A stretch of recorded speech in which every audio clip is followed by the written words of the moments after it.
Humboldt meeting on time at the candidate forum, and I thought that would be the new threshold, right? That's he set the bar for actual punctuality.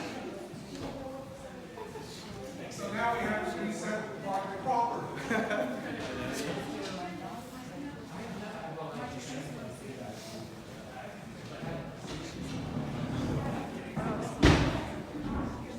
So I am looking first to my colleagues who are filming and live streaming. We're ready. So welcome to this public forum on public banking, looking to support Main Street rather than Wall Street. I am David Cobb. I, along with my colleagues, are with Cooperation Humboldt. Cleverly at the very front of the podium, our entire reason to exist is to help develop a solidarity economy here on the California North Coast. A solidarity economy is one that puts people's needs and the planet above profit. In essence, we believe that we can meet all of our needs without exploiting or oppressing anyone, without allowing anybody to exploit or oppress us, and that can be done in an ecologically sustainable fashion. In order to accomplish that, we have an entire series of different program areas, the things that we need to not only survive but to thrive. Food, shelter, healthcare, art and culture, healthcare, education, right? I mean, all these wonderful things. The program area that we're drilling down on tonight is called democratizing the economy. For my way of thinking, unless we actually come to terms with how we actually finance our future, we're going to not have a future that is not mandated by Wall Street. So it is my privilege to turn this over to Tom Sgouros. Tom is a senior researcher at the Haas Institute at UC Berkeley. He has worked with governments, he has worked in academia, he has worked with organizers. He is a wealth of information, and I ask you, Humboldt County, to help me welcome Tom Sgouros. Tom.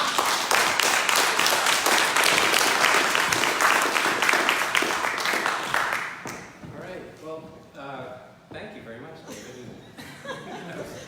That was very kind. And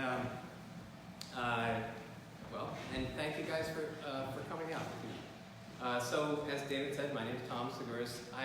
I am a researcher at UC Berkeley at the Haas Institute, the Just Public Finance program. I'm also a research scientist at Brown University in Rhode Island, where I work. Where mostly what I do is data science and information theory kinds of things.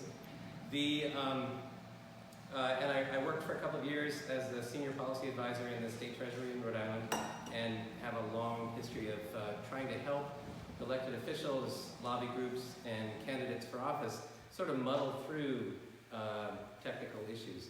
I think that part of what has happened is that because my background is not, because I didn't go to a business school, I didn't go to an economics program, my background has allowed me to see some things that don't really make sense in finance, and to ask questions that maybe haven't often been asked. Anyway, what I'd like to talk to you is about putting more democracy in our finance, and with the hope that maybe somehow we can get a little less finance in our democracy. So I like to think of our Commonwealth, and when you ask people what the Commonwealth is, they'll go and list the uplifting things, the natural resources that we have, the strength of communities, all the exciting uplifting traditions and flags that wave and stuff like that. But the other thing that is our public wealth is actually the wealth, the assets that are held by all of our governments. There are a lot more than you would think. There are, even a relatively small town has bank accounts that number in the millions of dollars. And you may be interested to know that there are 30,000 cities and towns in this country. There are 3,000 counties, over 3,000 counties. And then there's another 60,000 or so fire districts and school departments and conservation districts and things like that. And when you add it all up, there's almost 100,000 governments in our country, which is kind of a mind-boggling. When I was in Treasury, we were trying to count how many governments were in Rhode Island. And you would think that wouldn't be so hard. But it turned out that actually getting a count that was accurate and that everybody agreed on was beyond the capacity of our office. People kept coming up with these things that we'd never heard of. The redevelopment district in this town, and that fire district actually subdivided it. And this is Rhode Island, right? Anyway, when you add it all up, we're talking about hundreds of billions of dollars in assets that are just cash and investments. And this doesn't even count the wealth that's in pension funds and endowed funds. This is, when you count those, you're talking about a few trillion more dollars. Just as a matter of scale, 50 trillion or so is about the gross domestic product of the country. So a few $trillion is a lot of money. I mean, as if you didn't think that was a lot of money. Yeah, exactly. All right, so the John Maynard Keynes wrote that the most free-thinking businessmen out there are usually sort of in thrall to some economist that has been debunked years and years ago.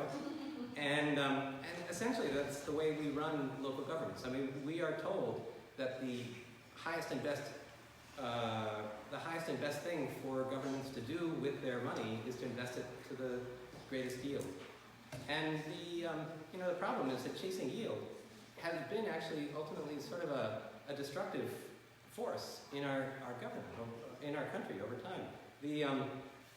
I worked for a little while for the second to last textile company in Rhode Island. It was called the Worcester Company. They made high-end woolens like you make kilts out of. And it was a fabulous company because it was employee-owned. It was a 400-person company. The owner, rather than move the company to North Carolina when he wanted to retire, he sold it to the employees. And so there were 400 employees who continued to run the company for many years after he sold it to them. We would all go to work through a door that said owner's entrance over the door.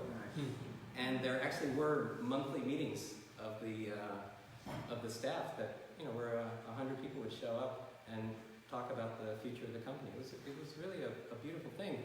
The problem was that they weren't profitable enough, right? They were profitable, but they weren't profitable enough, and so they couldn't get credit. So they had to sell 25% of the company to these British investors in exchange for a line of credit. And the British investors eventually decided that they were tired of getting 3% on their money. They needed to get 8% or 12% on their money. And so they pulled the money out and the company folded. And it folded basically not because they weren't profitable, not because they weren't making enough money to pay everybody, but because they weren't profitable enough. And that for me was something where it made me start to really think about what chasing yield really does. Economic theory is sort of centered around the mechanisms by which a market clears, but the market clearing means that all sellers can find a buyer. But in this case, with the Worcester Company, there were buyers who needed to find a seller and they couldn't find it. And it's true not just there. What is the affordable housing crisis except a large population of buyers who cannot find a seller? But all the sellers can find buyers. And the problems with chasing yield become, I think, especially ironic when you talk about public assets, because a government has a claim on the economy of that it is the government over. They may or may not exercise that claim, but in a sense they have a claim on that. And so substituting economic growth for yield would make perfect sense for a government. I mean, if you could choose between getting 5% yield and 0% growth, or getting 2% yield and 3% growth, it's a no-brainer if you're a government. If you're a private corporation, it's also a no-brainer, but it's the opposite choice. Anyway, so these are all things that I think have been a problem with just chasing yield. Now, to be fair, chasing yield, chasing yield was never the only thing. The important parts about investing is always, it's about safety, it's about safety, security, I didn't mean that. I meant liquidity and security and yield. I mean, that's always been the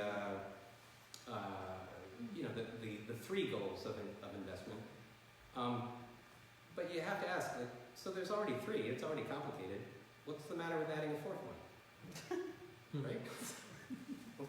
It's not that hard. And pension funds are already starting to do this. They call the lingo. See, I'll help you with jargon, because jargon is, jargon exists mostly so that you can tell who's on the inside from who's on the outside. So I'm going to help you out with some jargon. Nobody calls it environmentally or socially responsible investing. In the pension world, they call it ESG. ESG investing. That stands for environmental, social, and governance. But that way, now you know. Now you can sort of toss that around with other people.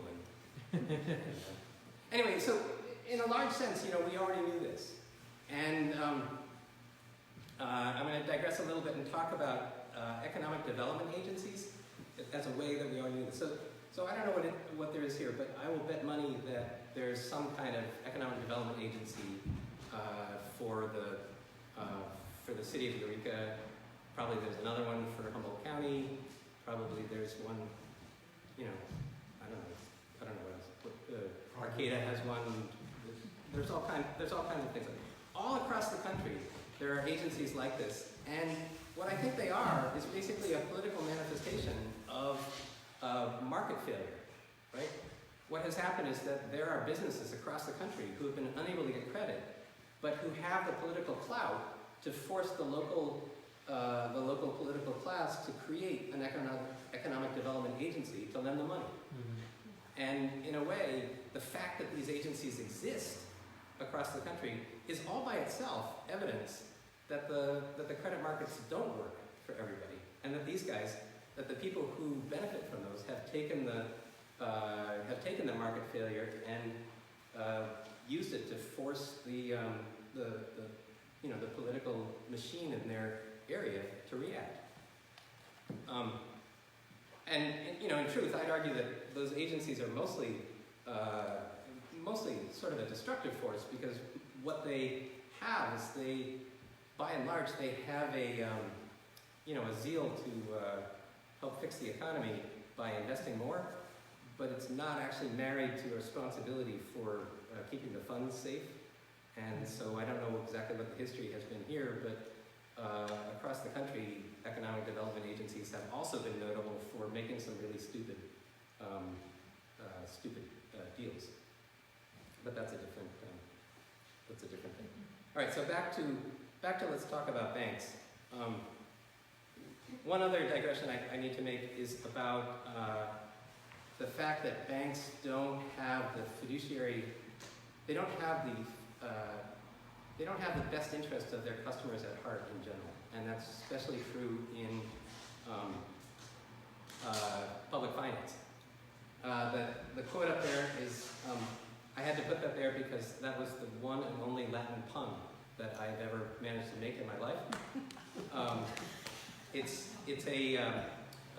The actual phrase is Timeo Daneos et donas ferentes, and that's what Laocoon said when he saw the Trojan horse out there on the beach. He said, I fear Greeks bearing gifts. And then Poseidon sent a sea monster out of the ocean to eat him. And the Trojans responded by bringing the horse into the city. And it was like, Anyway, Timeo Danistas et donas ferentes means I fear bankers bearing gifts. Yeah. So it's funny.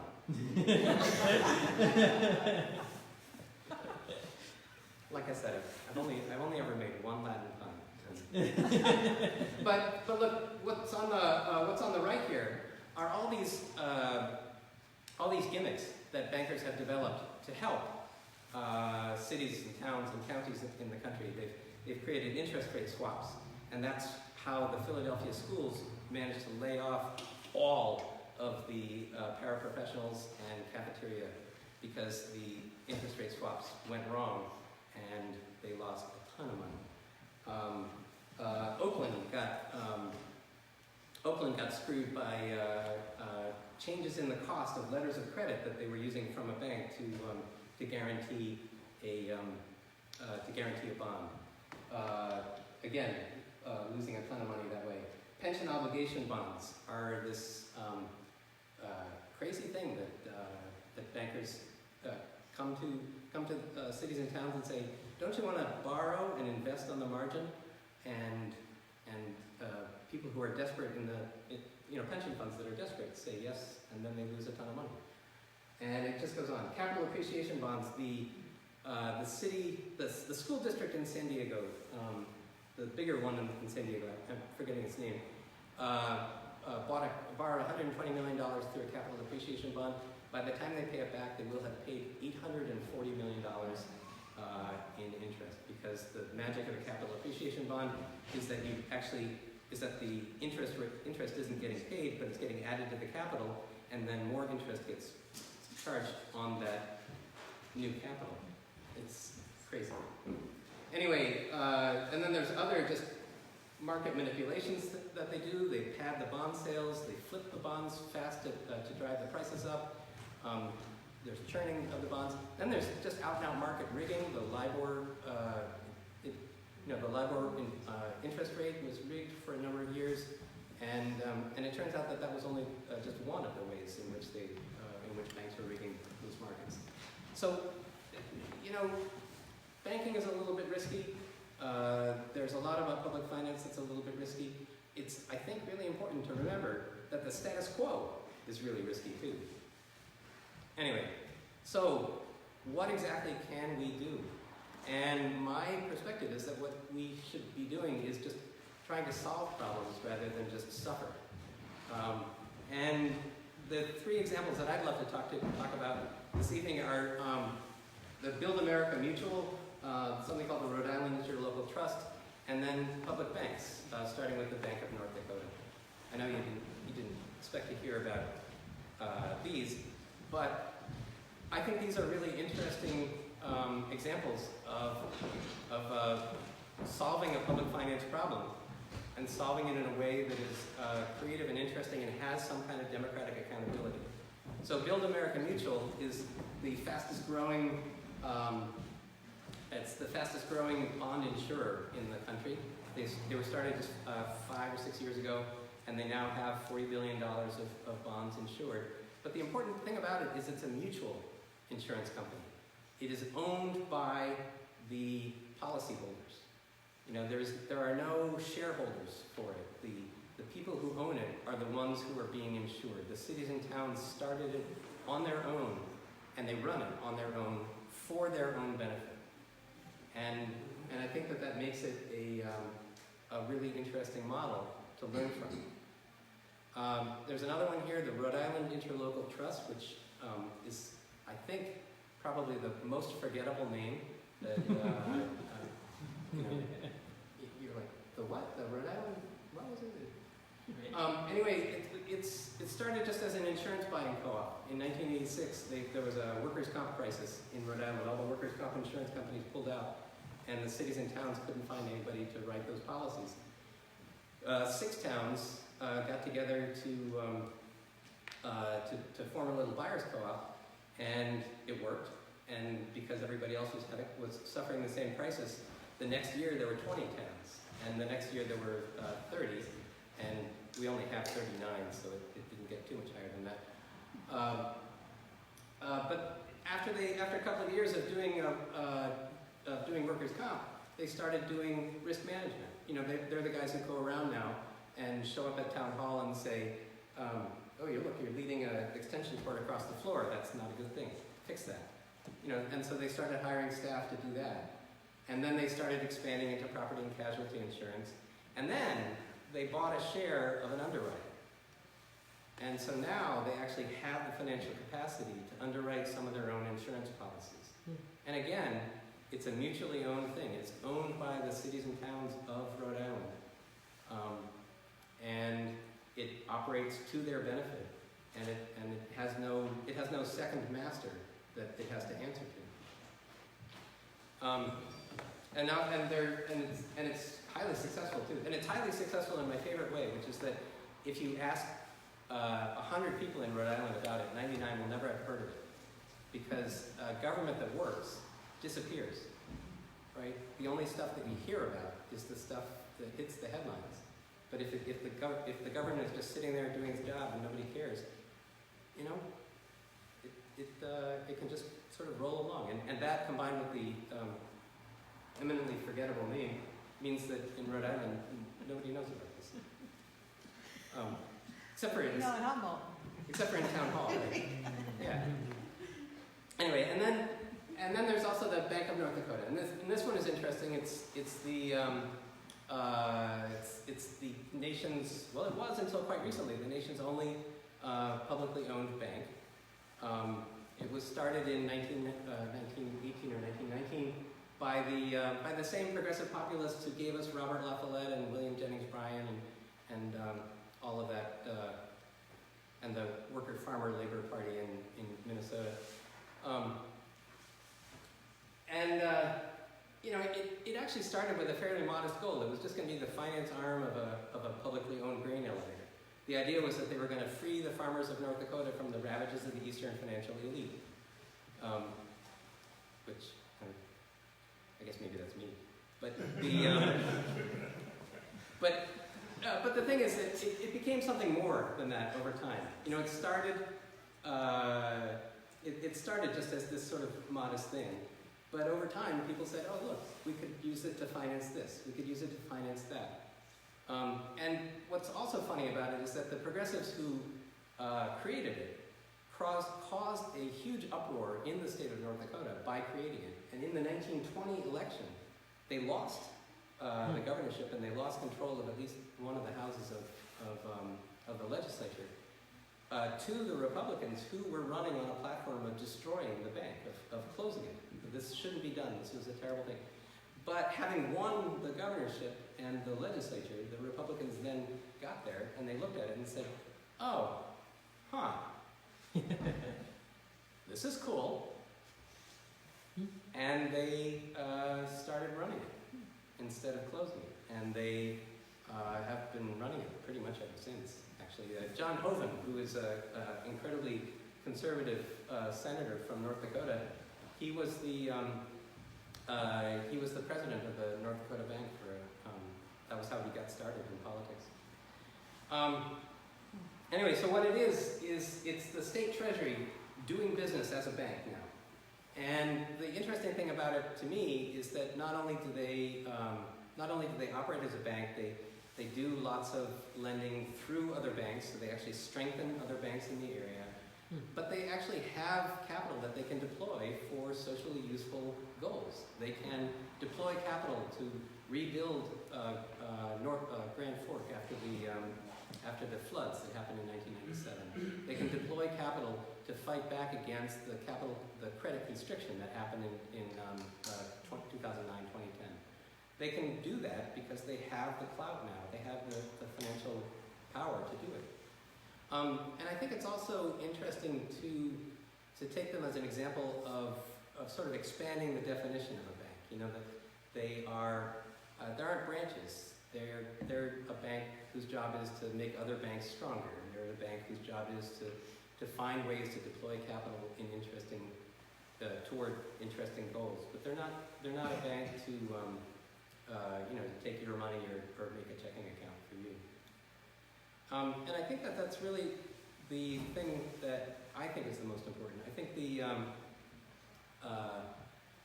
think what we need to think about is that there are problems. And let's solve those problems. But let's solve those problems by being sure about what the solution actually is.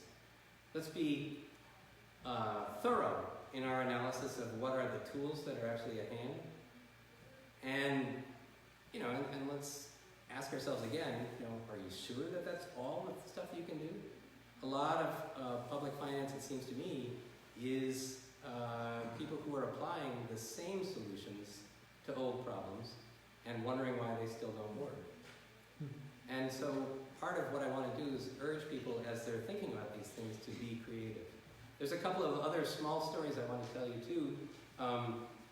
American Samoa has just opened a bank, which is pretty funny in a way. American Samoa has 54,000 people on a bunch of small islands. So it just doesn't have the market to attract, a Wells Fargo branch. There's just not enough people there. And so the government of American Samoa said, we need to start a bank just so that our citizens can have access to the banking services that they need. So what happened there was that they saw a social need and they acted. They created a new thing in order to solve the problem rather than just wait for the privately owned capital to do it for them. Another one I'd like to tell you about is happened in the state of Vermont, where there was a proposal a few years ago to turn the state economic development agency into a bank, and so that the bank could finance things like the economic development and affordable housing and things like that in the state. And the funny thing that I thought was so funny was that the governor and the treasurer got together and they said, well, in order to prevent this bill from turning the Vermont Economic Development Agency into a bank, we are going to make a deposit at the Vermont Economic Development Agency. And I thought, wow, if that's losing, bring it on. And so they started this program called 10% for Vermont, where they take 10% of the state's cash balance and they distribute it. They loan it, short-term loans, to the Vermont Housing Agency, to the Vermont Economic Development Agency, to the there's a conservation thing too, whose name I'm forgetting. But there's, I think, 5 or 6 agencies that share this, and they make agreements between between the state treasury and those agencies to make sure that they're liquid enough that they can get the money back. But that's what they're doing. They've found a solution that involves redeploying the assets for the benefit of the people of Vermont. And the thing about, and I won't tell you about the other stuff in the state because that's, Shelley will do that. But I will tell you about other stuff in the rest of the world. This is not, what I'm talking about here is not news to the rest of the world. It turns out that about 40% of the banks in the world are publicly owned. And in some countries, it's more than 80%. And among those countries are countries like Germany and Taiwan and China and Singapore, places that have done a tremendous job in developing their economy over a very short time. And the way they've done that is by deploying capital with social goals in mind. You know, they have been able to direct the assets that those governments had to the good of the community. So, Eureka. What are the options for Eureka? I mean, Eureka is not very large. I think that finding ways to team up with other governments makes a lot of sense. Among the ways to team up, there's something called the Joint Powers Agreement, which basically is a structure by which cities and towns can cooperate on different projects. But there are other ways too. The concept of mutual ownership, I think, is something that is not well enough explored. I mean, there is such a thing as a mutually owned bank. It's sort of, a credit union is a mutually owned bank, but it's a mutually owned bank that has some very strict limits on how it works. A mutual bank is sort of like a credit union, but with, where ownership belongs to a certain class of depositors. And mutual banks have many fewer restrictions on what they can do, but they also would be much easier. They would be a very easy way to facilitate cooperation among a group of governments. And the thing to think about is that even without teaming up, whether it's Eureka or Humboldt County or Arcata or whoever it is we're talking about, it is possible to be creative. And even without teaming up, those governments individually have millions of dollars to deploy if they felt like it. I mean, American Samoa just set this thing up, and they have a population of 50,000 people. So, yeah, there are many possible manifestations of a public bank. All it really requires is the ability to think creatively about what are the problems and how can we possibly solve them. I'd like to end with one final additional note, which is sort of to look at the national landscape. You know, faced with a landscape of you know, out of control and not terribly helpful financial institutions, you know, there are, I think, two available options, and one of them is you know, to try to regulate them better. And the way I figure that there are 10,000 people trying to regulate banks better, trying to find better ways to, you know, to tighten the regulations and push banks to do this and that and the other thing. And there are probably 20,000 people fighting back against it. And they, you know, they do this and then they undo it and they decide that. My favorite is that recently they decided to repeal the fiduciary rule, or to not enforce the fiduciary rules that now, so which saves financial advisors from having to promise to have your best interest at heart. It's like, really? That's a rule we can argue about? Okay. But I mean, the fact is that that's going on. That back and forth is going on. We're trying to regulate them more, and they're pushing back. But I also think that that's actually only one of the possible ways that we can achieve real financial reform. And another way, and one that I think many fewer people are working on, but I think has more potential in the long run, is just to try to build better financial institutions. You know, to build institutions that have democratic accountability baked into them from the very beginning. And that, I guess, is where I'd like to leave you with not only a call to do something creative and interesting at the local level, but to use that progress as part of the national pushback of the power of finance over all our lives. And I guess that's where I would like to leave you. So thank you very much. And I think that we are going to hear a little bit from Shelley, and then I think we're going to have time for questions and possibly even answers. So thank you. Hey.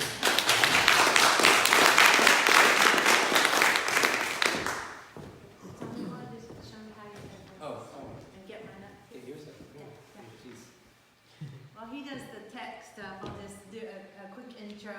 I'll start way back just to say that I am an alumni. I did attend Humboldt State University, and my sister Barbara Browning is here, who some of you may know, big activist in the county, and her husband Ron Sharp, my mom Jean Browning is here, so got my family, my tribe, and this is my land. I feel I'm back home. Thank you. And you advance it just here? Yes. There. Okay. All right. So I live in Santa Rosa now, and I helped to found the Friends of Public Banking Santa Rosa Working Group. And just a brief little bit how I got into it and why I've stayed into it and why I've been so dedicated to this work is because I'm a owner of a sign language interpreting agency. And back in 2009, I was doing a lot of contracting with state departments. And after the economic collapse, the state didn't have the money to pay us.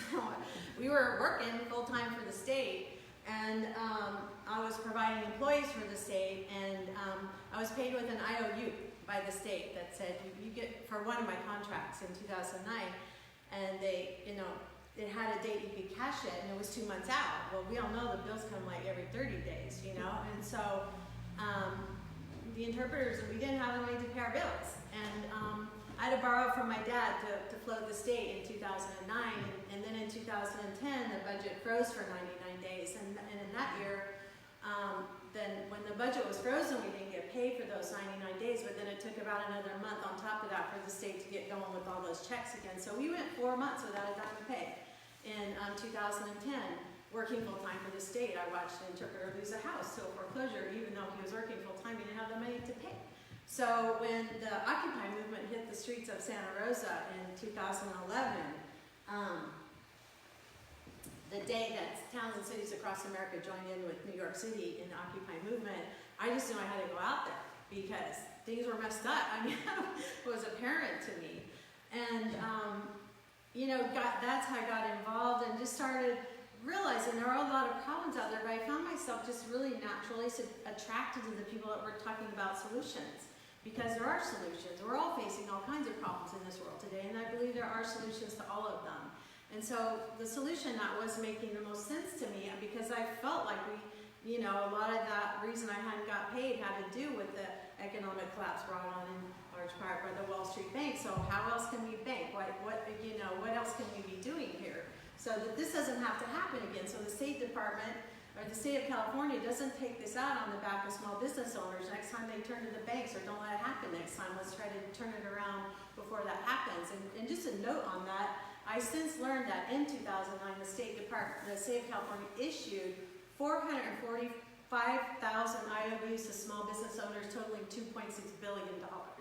I was simply one of them. So it was a big, big deal.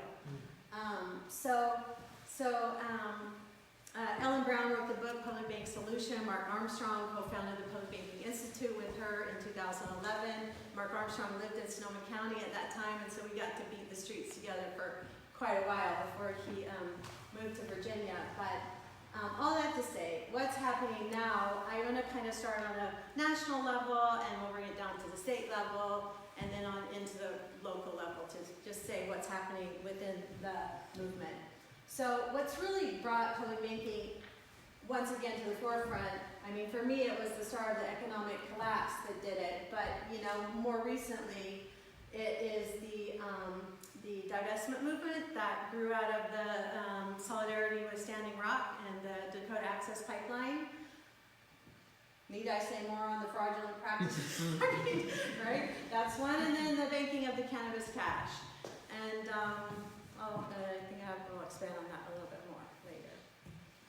So the divestment movement really began in February 2017, and some of you guys probably are well aware of this and remember this, that Seattle was the first city to say, we're going to stand in solidarity with Standing Rock, and we're going to divest $3 billion from Wells Fargo because they helped to finance the building of the Dakota Access Pipeline.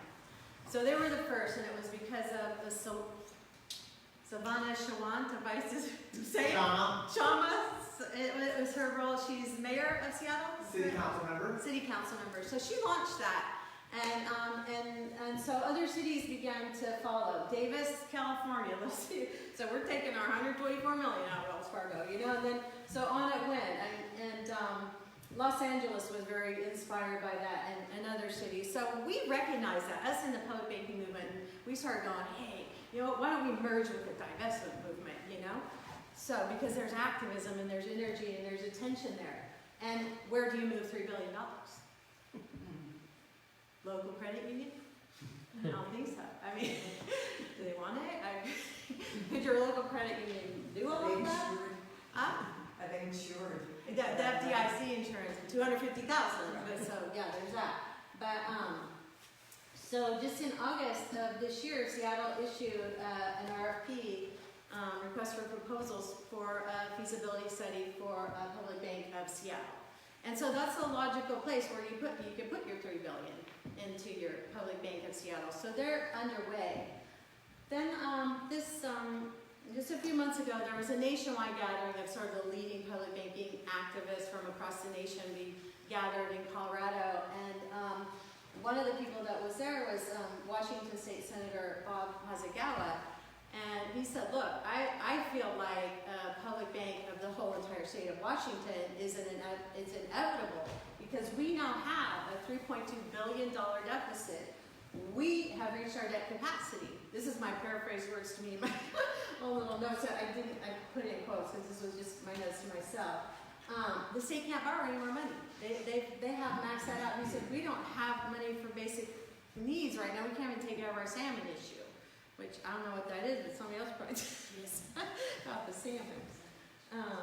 And then a few weeks just back, the state of Alaska came out and said, look, we have a $3.5 billion deficit, and we've reached our debt capacity too. So I think also, the state of Alaska put out an RFP for looking at a feasibility study too.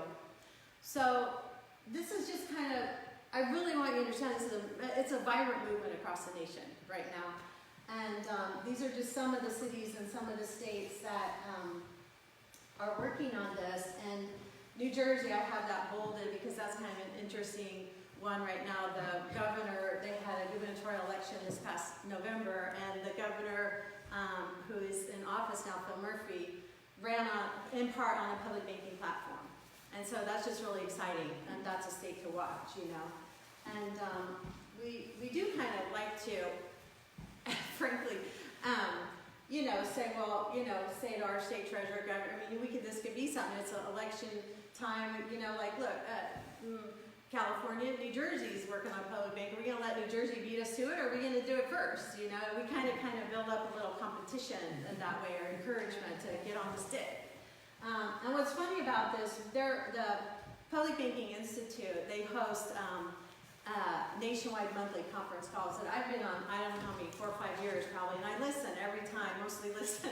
So I know what's happening across the nation. I can bring it back to my own little town and tell them this is what's going on. What's funny to me is that nobody knew what was going on in Samoa. I'm telling you, nobody. I mean, we share with each other what's working in your town, what's working in your state, how are you doing it? You know, we share our successes and failures and challenges and all that stuff.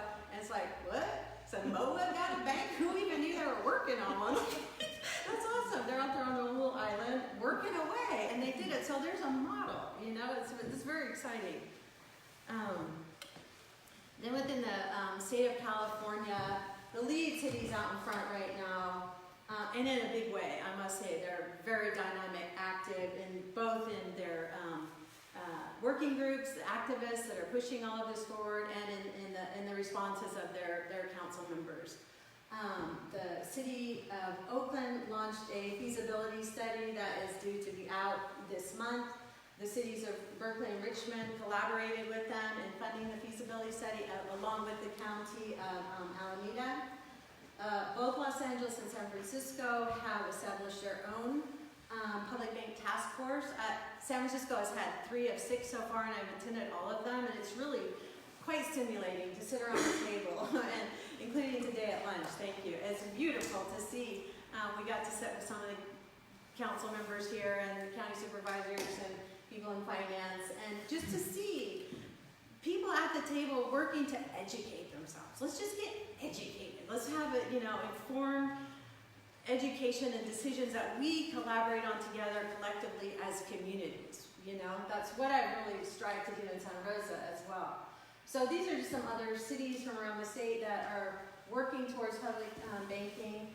And what's really cool, just when we all gathered in Colorado, I think there were 23 of us from California. We kind of rocked it. We outnumbered them by far. So we established the California Public Banking Alliance, and there's a website now at cpba.org. And we also have a monthly conference call where we network from around the state about what's working in each city and what we're doing. And I'm telling you, LA is a fun one to watch. So within the state of California, how am I doing on time? 10 minutes? Okay. So the state of California, Mark Armstrong, who I mentioned earlier, started the Public Banking Institute with Ellen Brown, moved to Virginia, and year and a half or so ago, he called me up and he said, you know what, Shelley, I was out feeding my pigs this morning, and I was thinking about the cannabis cash problem. And I just started thinking, could a public bank possibly bank the cannabis cash? You know, could we possibly marry this problem? And so I know a lot of people have heard this, and it's being referred to as a weed bank, and you know, but I was like, you know, comrade, if you believe in that, let's launch it. Let's throw it out there and let's see what happens. You know, let's get educated on this across the state. Let's try to pull. I mean, it's a nationwide problem. Cannabis is legal in so many states now, at least medicinally. So we launched an event that we hosted in Santa Rosa. Ellen Brown came up. Omar Figueroa, who maybe some of you have heard of, he's the leading cannabis lawyer in Sonoma County. We launched an event in Santa Rosa called Cannabis Cash and Public Banking, and this was on the day after Trump was elected president. We were all at my house the night before watching the news, just like, oh my God, he's winning. But so the very next day we launched this event, and from that, a cannabis banking working group emerged.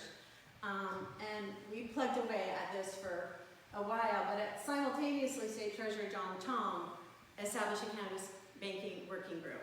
And he hosted 4 meetings, and we asked him to do a fit. We plugged it. You know, it's like, you know what? You're going to have this discussion. You have public banking a seat at the table. Let us speak to it. And he graciously offered an event that he hadn't planned for this working group and gave us the mic. And so as a result, at the end of that, at the end of his working groups, he came out with a recommendation that the state of California release an RFI, request for information, on the idea of the state of California establishing a public bank. The California Public Bank Alliance Group, as I told you, we're networked throughout the state. Mark Armstrong did do some writing up for an RFI, and we asked that he didn't narrowly focus just on banking the cannabis, to broaden up the study, to take advantage of looking at what other things that bank could do for California. Can it help to fund infrastructure? Can it help to bank the unbanked? I mean, let's not have a narrow scope on it. So there has been pushback from people concerned, like, oh, you think you guys muddied the waters by putting the weed in the public bank, the weed money in the public bank, you know, but so we're saying keep it broad, and frankly, we're happy it stimulated the discussion. You know, it did, again, put public banking out in the forefront. And when the day comes that they change the schedule enrolling on cannabis and you can bank the cannabis cash, then the public bank can still stand and do all that a public bank can do. This is our state treasurer, John Chong, and this was when he added the public banking panel discussion group. He held it in Los Angeles, and these are some of the beautiful babies of Los Angeles that are heading up the public banking movement down there. They're Revolution LA, and they branched off, and they have Divest LA and Public Bank LA. And he's engaged. And again, we have said, you know what? I mean, state of California, if you're not going to start the bank, LA will and San Francisco will. So he's paying attention. You know what I'm saying? He did come out of this and say, well, let's do a study, you know, and there may be all kinds of other reasons, but these guys have helped move the ball forward quite a bit. LA City Council, then there's 14 of them on that council, unanimously approved Wells Fargo bidding from, they're now looking for a new bank and put out an RFP for a new bank, and they have banned Wells Fargo from even bidding. They refuse to do any business with Wells Fargo. They've agreed to divest $40 million in holdings from Wells Fargo, and now they have established their own task force, as I said, for looking into developing a public bank of Los Angeles. San Francisco has a task force. Their state treasurer pulled it together, and you know, that's comprised of bankers and head of a credit union. When I say bankers, it's specifically Kat Taylor, owner of Beneficial Bank, along with Kat Taylor and Tom Sgouros. They own the Beneficial Bank, and it's pretty cool to see her on the head of that. That is a B Corporation bank. There's the head of the chamber. Anyway, a pretty interesting group on the task force, and these are the things that they're looking into right now. Oakland, as I said, their council approved doing a feasibility study. Oakland, along with Berkeley and Richmond, and County of Alameda, and this is due out this month. I've already stated that. Friends of Public Banking in Santa Rosa. So, I don't know if it works the same up here, how the politics function exactly, but in Santa Rosa, they, once a year, they hold they have 2 days where they plan their budget and their goals for the year, their priorities for the year. Last year, we pushed, the working group pushed for them to make public banking a tier 1 priority. They have 3 tiers.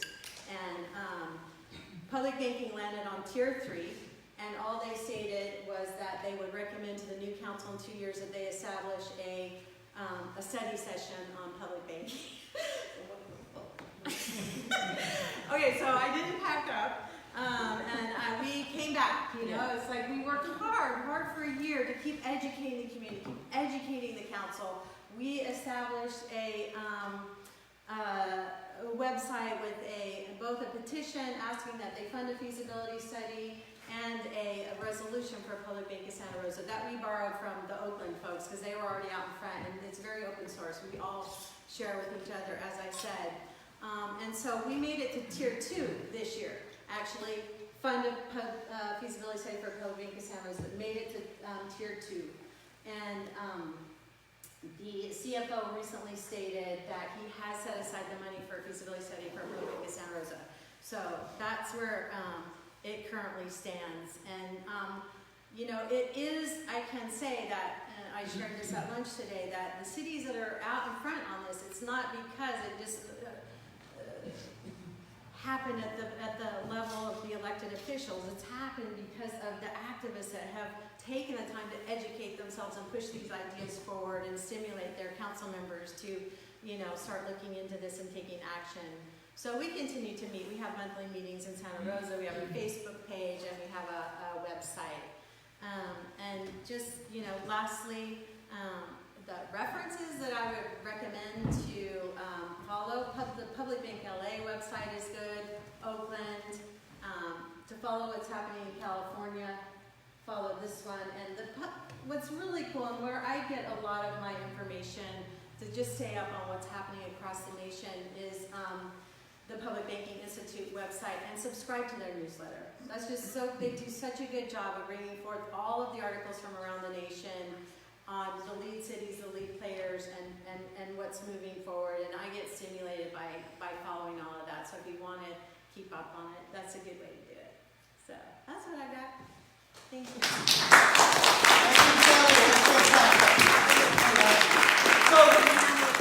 Yes, well, what we're going to do is do a little Q&A. One thing as an advocate of public banking that I want to underscore, and that is virtually every study I've looked at says that infrastructure projects, the financing can be cut by 50%. Now, I want you as, like, any taxpayers in Humboldt County in the crowd? I'm kind of interested in that. And so that's one of the things that I'll just share with my colleagues that I didn't pick up as quickly from this. I want us to understand that. So I'm gonna ask if there are comments and questions. We're gonna do a stack. So I see, remember your number. Number 1. Thank you. Number 2. Number 3, John. Number 4, Dana. Is that, did you, no? Yeah. Number 5, I thought so. I've got those 5. Number 6. So we'll do those 6, and then we'll come back and do another. The other thing that I'm going to do is, as this is going forward, I'm going to pass around a sign-up sheet. If you are already inspired to want to join us at Cooperation Humboldt to begin the lobbying effort in the city of Eureka and in Humboldt County, again, just to start the task force, which I think is the key based on everything we've seen, Shelley. If you're interested in doing that, please join me in signing up. And so, comment or question number 1 is from Drew. So you talked about not always chasing yields.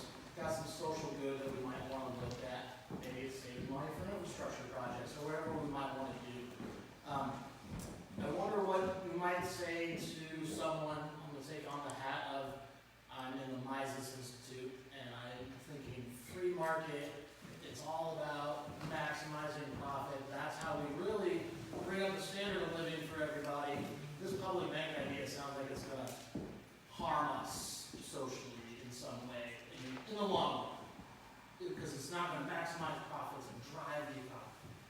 Anything to say to that? Sort of where I started. I mean, where I started was to say that there is this sort of idea in neoclassical economics that if everybody just chases the highest yield, then good stuff will happen. And I think what we see, it's relatively easy to look around us and see that it doesn't happen. And I think it's important to have a slightly more sophisticated critique than just to say it doesn't work. You know, like that doesn't get you very far. But I think it's, you know, there are things within the economics profession where I mean, you can start by saying, look, within the economics profession, right? Even just within it, there are strains of discontent. You know, there are behavioral economists who are saying things like, you know, that business about everybody acting rationally, well, it turns out it's not so true. You know, like big news, right? And but there is a very prominent and getting stronger strain of academic economists to say that. Another thing you can say is, look, economics is all about market clearing. You know, the supply and demand curves that they draw for us are all about making sure that the market clears. Well, what does that mean? The market clears is, again, that's where all sellers can find a buyer. But, you know, if there are important social goals that involve all buyers to be able to find a seller, that's a pretty different story. And you see that in affordable housing. Cannabis is another perfect example. There actually are ways for banks to bank cannabis now. There are banks in Colorado that are doing it. There are banks in several states that are doing it. The problem is not how to do it. The problem is that lots of banks don't really want to take the trouble. They don't feel like the deposits are actually worth it. But that's a perfect example of what I'm talking about. That those are buyers who cannot find a seller. They're potential buyers of banking services who cannot find sellers. And the economics profession just does not go there. So, you know, that's really what I'd say is that, I mean, you know, you can make fun of them for wanting to do public policy based on religion rather than on you know, experience. But I think there are some you know, some real things that you can say that have to do with the problems in the theory, and basically you could say, look, the academic economists have moved on past where you are, sir. Try that.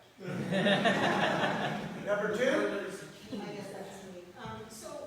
Yeah, so I have a question about the case you mentioned of Americans, I forget which of you just mentioned it, but I read they had been working for like 2 years to try to get approved, and that the thing that holds it up is getting the SWIFT number, you know, The master account. Yeah, Uh-huh.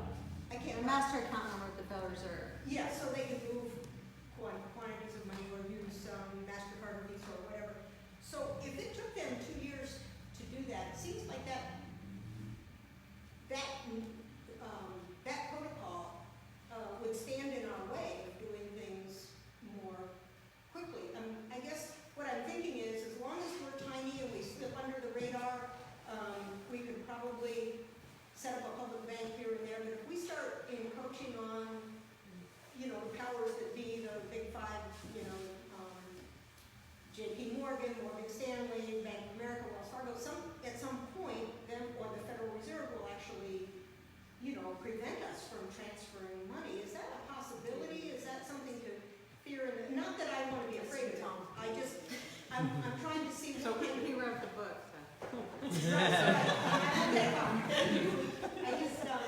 I'm just wondering what you think about that process of having to rely on that ability to transfer money. Well, so the function, I mean, the ability to transfer money was a key part of the function of the bank design that they had, right? That was a vital piece of that. It's not necessarily a vital piece of anything else that one might come up with. Maybe it is, or maybe it isn't. But if the purpose of the bank that you design doesn't involve that, then who cares? I mean, there are a lot of good things that come out of participating in the International Financial Network, and I don't think any useful bank could actually stand apart from the International Financial Network. But there's lots of ways to be part of it. I mean, one way is to have a master account with the Federal Reserve. The other way is, or another way, is just to have another correspondent bank that isn't the Federal Reserve. You know, because and to get that bank to be an agent for you, to do things for you. I mean, there's a lot of ways to skin that cat, right? Yeah. Sorry. Enough. Sorry. Unlike my kids. But I would, well, you know, here's my opportunity, right? Yeah. There is this book. You know, this guy wrote it, and he wrote it basically to help activists sort of understand how the system works, and to try to demystify some of the jargon, and to give you an opportunity to see how to chart that way forward. Anyway, so I can recommend it. But I was a little $20. unclear with your answer. I thought the question was, if there's a bigger movement to go towards public banking, won't the private banks, is that what you're asking? Well, I guess I put two things in there at once, Well, 'cause I was okay. talking about the. Okay, so but the other thing you're asking is, and of course, you know, people who have an investment in the status quo are largely interested in protecting the status quo. Whether that includes the Federal Reserve to the extent that they would actually shut down an application by the state of California, I mean, who can say, right? I actually think it's kind of unlikely that that would happen. Other people who are more conspiracy-minded would think that it was much more likely. Who knows, right? I think that the best, most constructive way to find out is to push forward and make them act if they want to. So you know, speculation about stuff like that doesn't seem that that vital or interesting to me. That's all. Number 3? Governments by definition are inoculated against insolvency. Yes? Not against insolvency, they're inoculated against liquidation, but go on. Well, so what's the consequence? They would print more money. Their assets don't get taken away. They exist. Government continues to exist when they can't pay their debts, correct? Yeah. Nobody can take their assets away. No. Wait. So, I mean, I don't want to interrupt, but I don't want to answer a question that's based on a premise that. Well, no. If the premise is wrong, please stop me. Okay. So a government that prints its own money is in the position that you're saying, right? A government that prints its own money can always print more money. You may not think it's worth that much, but it can always keep printing money. So that kind of government can't ever be insolvent because they can just print more. You may decide that their money isn't worth anything, but that's a different thing. Right. But what we're talking about here, the context that we're talking about here is very definitely governments that can be insolvent. State, city, town, fire districts, whatever, very much can be insolvent. What they are protected against, they are very unlikely to be liquidated, right? Like, their assets, which is kind of the point of taking action on somebody who is insolvent, right? You have to do something real to stop them from borrowing more. yeah. You have to stop them. Okay, go on. So my point is doesn't public banking then preclude insolvency for a public good? So if the public is benefiting from the power of a bank in a public bank, it's almost like from day one you're too big to fail isn't the right thing I'm trying to go at here. It's almost like you're protected against insolvency because you are a public bank. Yeah, They're not going to take the state of California's assets away, fifth largest economy in the world. I would be pretty skeptical about an argument like that because, you know, it is possible to run a stupid bank, right? And stupid banks, you know, do go broke.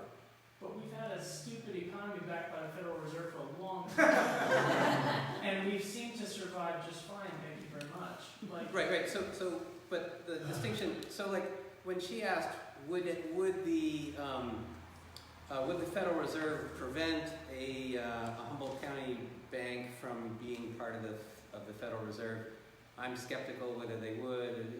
You know, it doesn't seem like a fruitful debate. What you're talking about is, would the Federal Reserve bail out a Bank of California? And that seems to me to be a much shakier proposition. you don't think that they would? Certainly they would make it make a plausible argument for too big to fail. But again, you know, these are speculations about what people might do in the future. Well, You to know, me, and- it's trying to form an argument for why we should have a public bank. Why should the city of Eureka do their own banking? Because, you know, the city of Eureka isn't gonna go away the way that Redwood Capital Bank could. Yes, The way that, yes, that part is completely Close to true. it, right. I see sort of what you're saying, and yeah, I think you could construct an argument that way. I'm not sure that I'd phrase it quite the way that you're well, yeah. doing it. That's why I'm not in banking. I don't- Danny, if I could word it, I love the way you were sort of framing it and articulating it. The way that I would think about it is if or when there is a public bank for Eureka, then Eureka gets to set public policy and incentivize certain things by the use of the charter. That's, to me, the stronger argument. That's I think the where I would go. I mean, I think what you're saying is like an extra bonus. You know, the permanence argument that you're making is like an extra bonus. But I'm not sure I'd lead with that. Is all. That's all. Number 4? A few things.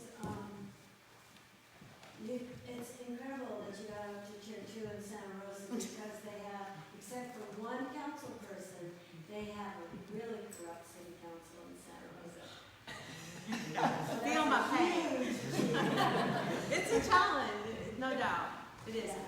Yeah. But we are facing district elections coming up. They're being forced into now having districts, so that might help to shift the That would dynamics. improve things. Yes. Could improve things. So, I'm on the school board for Northern Humboldt High Schools, and we floated a bond a few years ago for $25 million. And, the $25 million in principal will have to go out for the same amount or more to the private investors and going into the pockets of private investors. So if we have a public bank, all of that money, all that interest instead would go to our community and fund future investments in our infrastructure and in our schools. So it's a huge advantage to the community. And our treasurer for the county is here, and he, in our conversations, has shared his enthusiasm for the idea. So we have millions of dollars, what's it, $1 billion budget that we capitalize and hope I'm quoting you right now, John. He said that he was interested in forming a joint powers authority with Haas County. So that's another possibility that it would be nice to hear about. And that's the end of the comments. So I think that's an excellent comment too that you made, because you can think of having control of the lending apparatus as a way to lower interest rates, the way that David was saying. Or you can also think of it as, all right, so if you're gonna pay that much money, why don't we make sure that we're paying it to ourselves? And you know, there's value in that as well. Even if you can't actually lower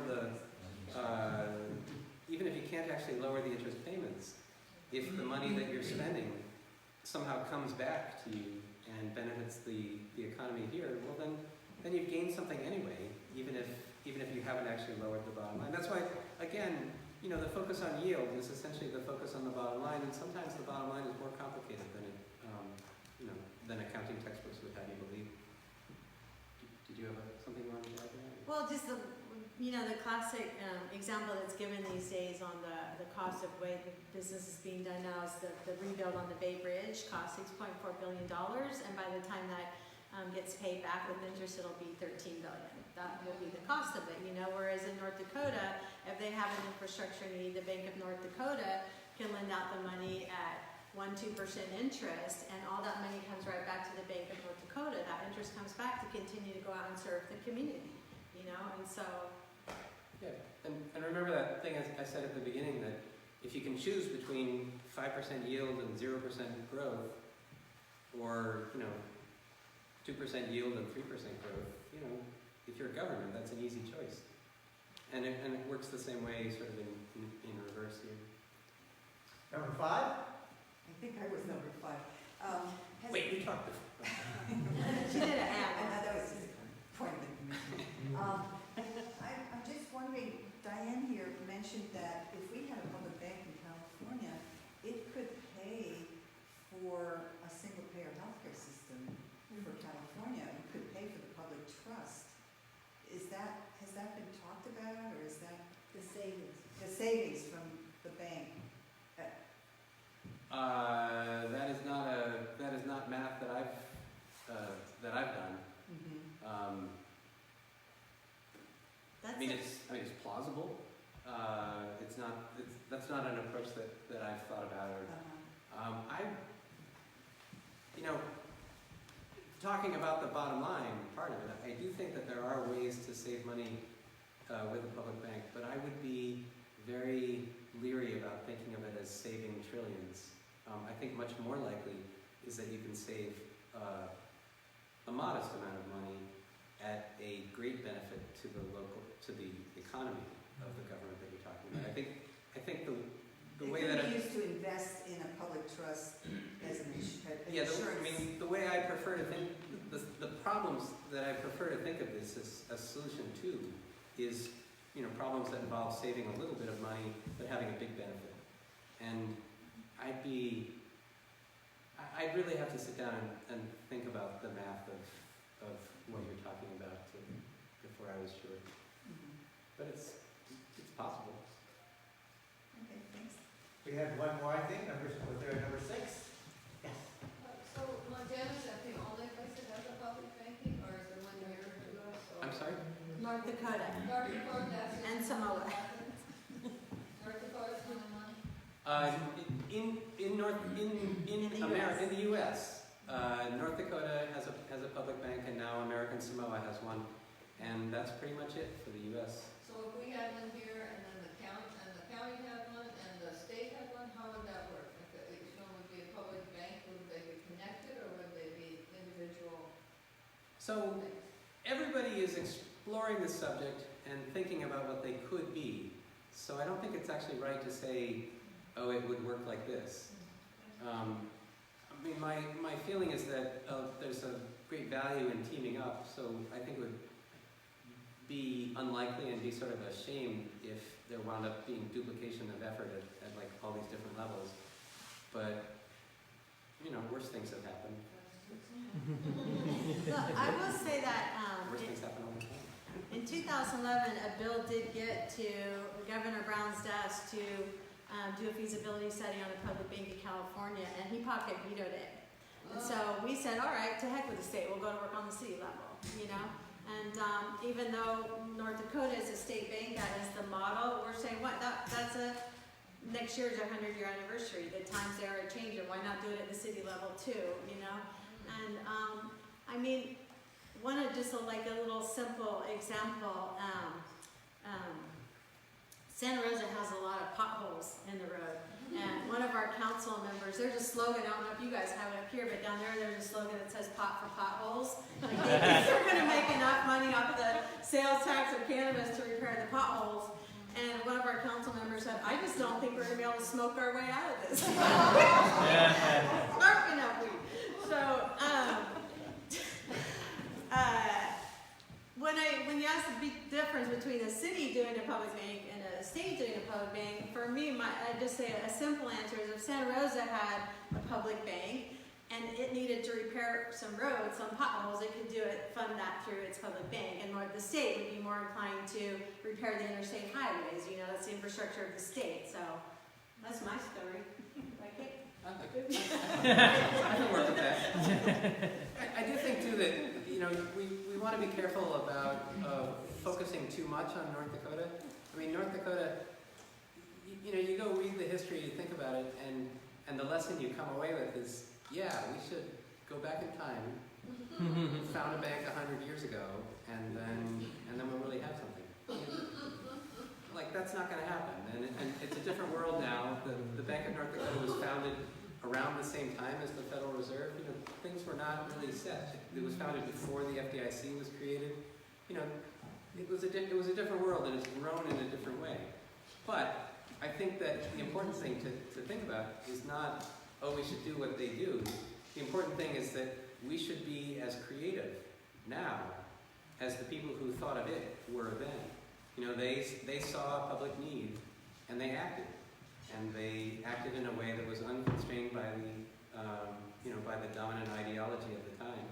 And as a consequence, they came up with this incredibly valuable asset for their community that has lasted 100 years. And, you know, that's an achievement. So that's the end of that stack. Are there any final burning thoughts or questions? So we'll do one more. Let's go 1, 2, 3, 4, and I'll be 5. I think there's a cane being raised there. 6. Number 1. Could you say a little bit more about the governance of these public banks? What typically, how are they composed? Is it diverse group of individuals? Do they come from all levels of society? How are they governed? It's a common question. That comes up a lot. So go ahead. Well, you're talking about the governance of institutions that don't yet exist. In Germany, for example. Yeah. I see. Well, the ones in Germany are composed the way that you would sort of think. The representatives of the owner, representative of the sponsoring governments, and some citizens are put together. And organized labor has a seat on it. That's the reason. In Germany, organized Yes. labor. Put it out there. Yes, no, that's exactly right. That's an important thing.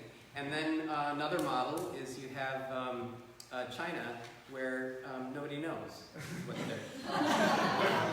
they're doing. So, you know, for governance, it's like, yeah, you know, pick something. But I don't think. I mean, governance is not a technical issue. Governance is an issue of how to put together a creative and responsive activist board of people interested in solving problems, right? And maintain responsibility and accountability. And those are not technical issues. Those are issues that we all deal with all the time, and you know, hammering them out is gonna happen. Number 2.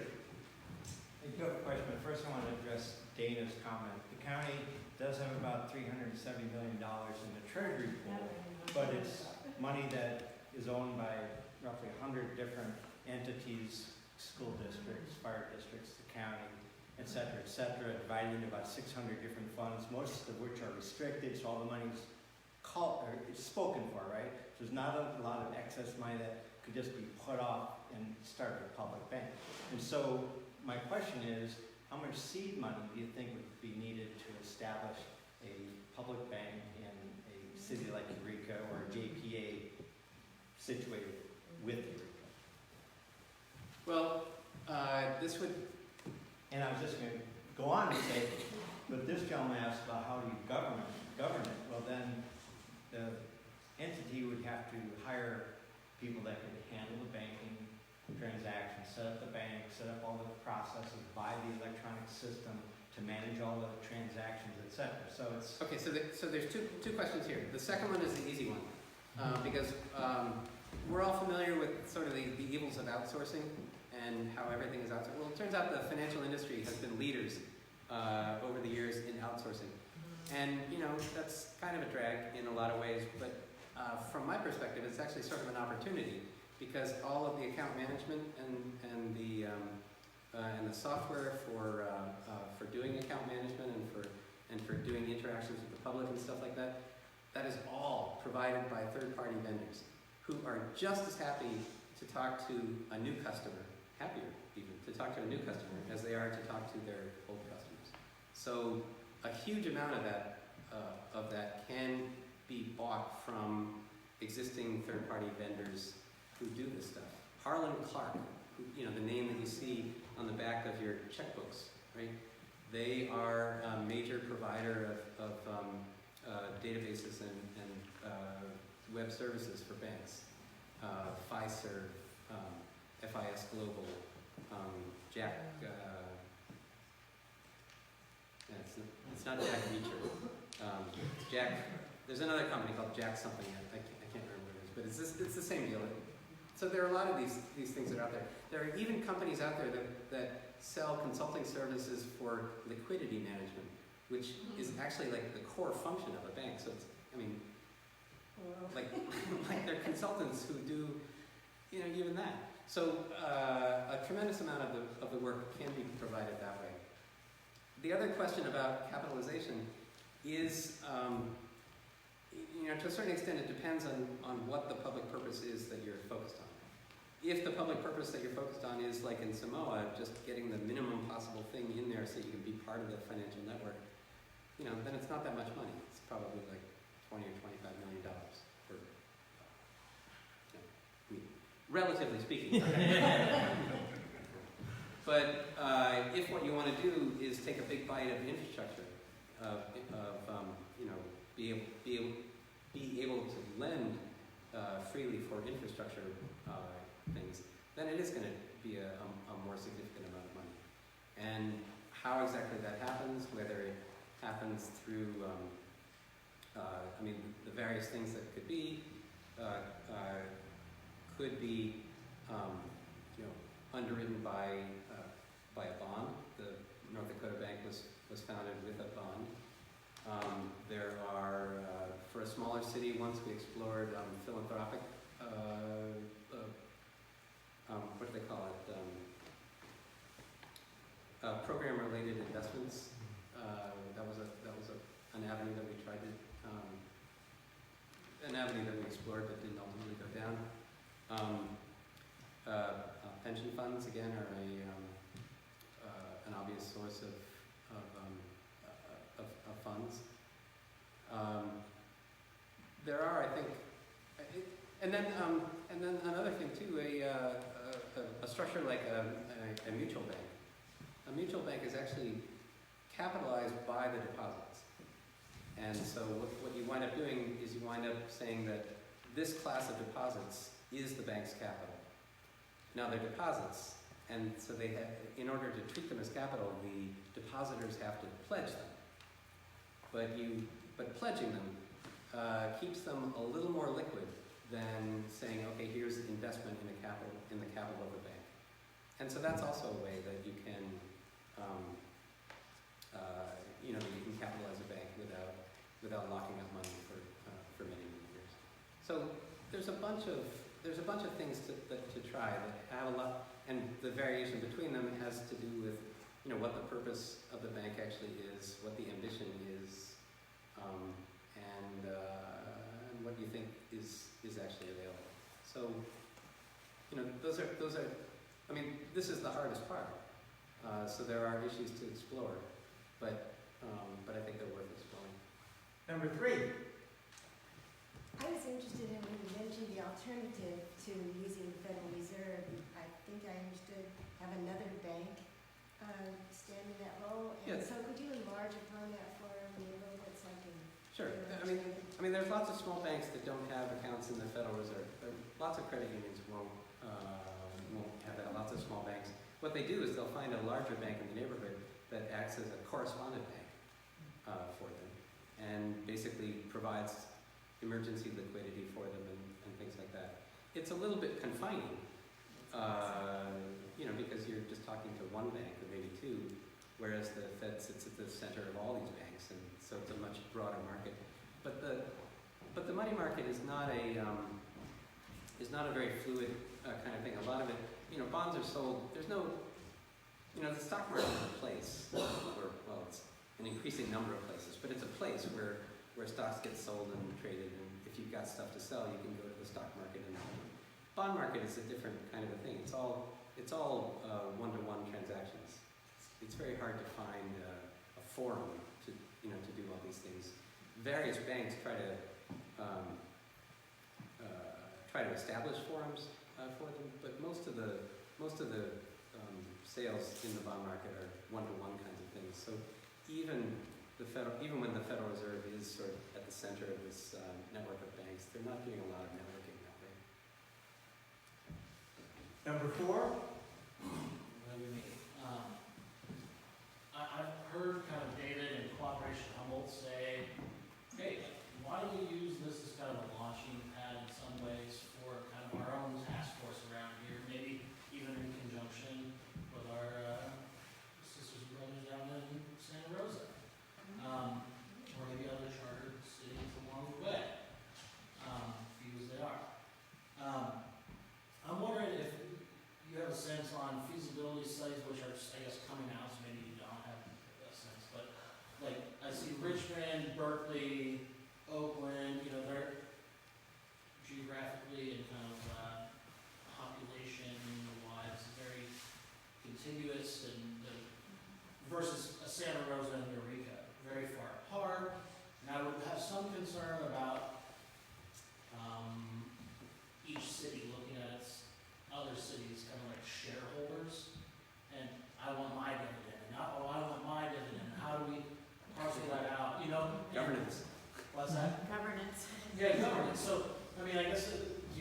chance to speak to that, or maybe as a task force thing to talk about and what that might look like.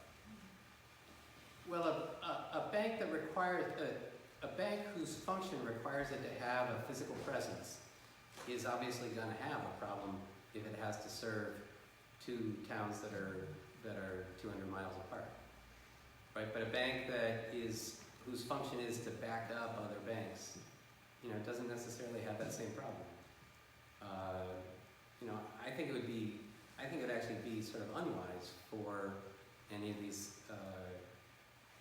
I don't think a network of branches is that important. Is that important a thing? So that's not a place that I've spent a lot of time thinking about. I guess I'm thinking more along the lines of, we want to make an investment in local small business. But maybe there's more opportunity right now in Santa Rosa, and so money kind of is going into that community. Yeah. And there's another thing too that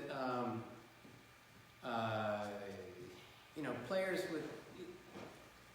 when there's a bunch of players in the same pool and they have very different sizes of assets, there's a tension there too.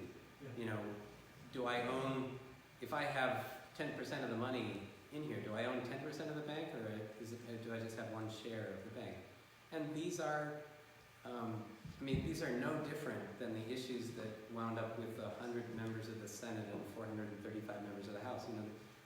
It's exactly that tension and that eternal search for what is the appropriate governance that I think is there. But again, I don't have any particular insight into this. My insight is only to say that I'm pretty sure these are solvable problems because they are the same problems that we have tried to solve in the past.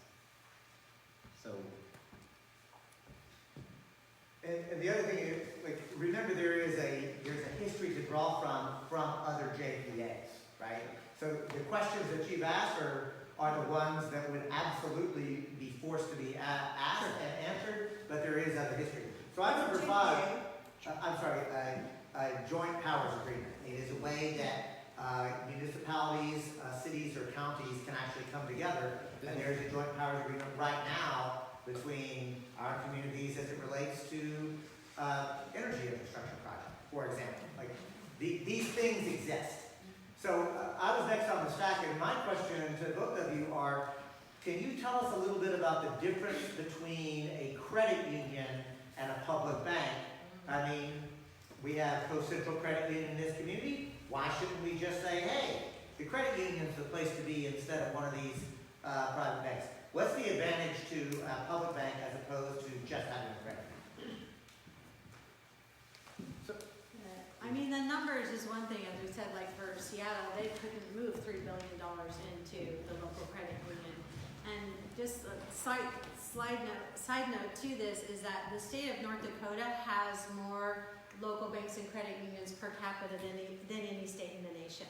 And it's written into their charter that, that they are not to compete with the local banks and credit unions, but to support them.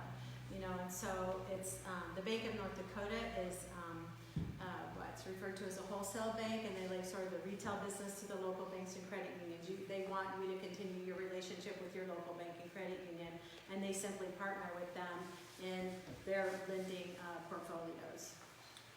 I think there's a couple of answers to David's question. Some of them just have to do with the balance sheet of the bank, and I might mention this book I wrote about. It's back there. About balance sheets, and the thing to think about is that so you own a credit union, right? Or you don't own a credit union because the credit union is owned by its depositors, but you're the president of a credit union, right? Yes. And here's a credit union because I just nominated you to be president. You like that? Kind of work that. And your credit union is a nice, healthy one. It has assets of $200 million. Okay? So that it's a healthy sized credit union. You've got $200 million of assets. You have a staff of, 20 people or something making loans, and you've got another 15 tellers at a couple of branches. So you're pretty good size. Okay? And now Ryan comes along, representing the city of Eureka, and says, I've got $5 million I want to put there, right? And you say, $5 million. So that's more than our deposit insurance. And she says, yeah, that's okay, but I want you to put up collateral for that. And you say, huh? Okay, so I take the $5 million and then I go buy $5 million of collateral, and then what? Right? Then I've spent the $5 million that she gave me, and I haven't got anything that I can loan, right? Or you might say, okay, but we can rent collateral, so I'll take the $5 million and rent collateral to back it up. But now I have to loan out $5 million, and my staff is already really busy. And $5 million, that's more. Or it could be worse. John could show up with $300 million, and you say, oh my gosh, how long is it going to take me to loan this money out? And while I am taking all that time to loan it out, my bank looks insolvent because my balance sheet, which had $200 million of assets on it, now it has $500 million of debt on it. And I'm like, oh, this is just not good, and if I could loan this all out before my next National Credit Union Association inspection, then that would work. But I can't, because the staff is all on vacation. You see what I mean? Like it's actually a big pain in the neck to take deposits of that size. And so credit unions just are not set up to do that. It's just not part of their business model. Credit unions, and the other thing about credit unions is that they operate under rules that were, invented by big banks to keep them from competing too much. So they don't do commercial credit. They don't, they do consumer lending. They know about housing loans and car loans and personal lines of credit and credit cards and stuff like that. They don't know about infrastructure plans and lending for affordable housing and stuff like that. So it's not really a viable solution in a bunch of ways.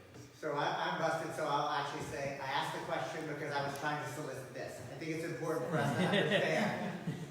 Under banking law, a credit union can only loan out money that it has in deposits. A credit union is forbidden from engaging in fractional reserve banking.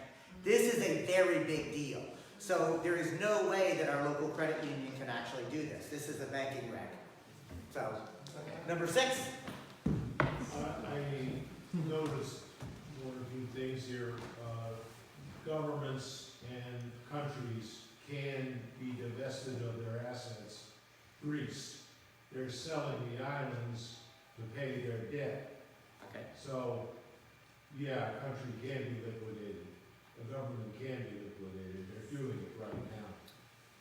The problem... Well, the assets of a country can be liquidated. When they're all done raping Greece, Greece will will be a country there. As opposed to General Motors. General Motors can be liquidated, and when it's done, there will be nothing there. But go on. I just wanted to clarify. We face the same reality, and I think this discussion is critical because I think we're faced with a reality that the fiat money that we have existed within is under challenge. You raised it, what is China doing? China's producing a currency that is backed by gold, which makes their currency lethal to ours because ours is backed by incredible debt and aircraft carriers. And that will only just work so long. I don't know if everybody noticed this, but it just came out. The Pentagon has discovered that they lost $6 trillion last year. And they can't find it. They sent out 2,400 auditors to try to find it. And then they found out, going back to 1998, they lost $22 trillion. They cannot account for it. Now, there ain't very many governments I ever heard of that can have that kind of wanton criminal behavior and continue to exist, or at least have viability. And Wells Fargo is on now their 6th major fraud event where they were stealing retirees' assets. Yeah. This last one, yeah. Yeah, I don't know how they continue, at a given point, the citizens will not walk through their front doors and put money in that tank. Right. Well, I mean, I think that some of the things these are really good points. These are important things to consider. They're a little bit beyond where I feel any confidence in making pronouncements. But they're good. They are valid and important points. But this whole action of creating a banking system that will be able to pick up and do the business of the county, of the state, of the population, becomes a real critical question, doesn't it? Yeah, I think it is. That was my only point. Okay. So folks, I want to ask you to join me in thanking Tom and Shelley for coming up.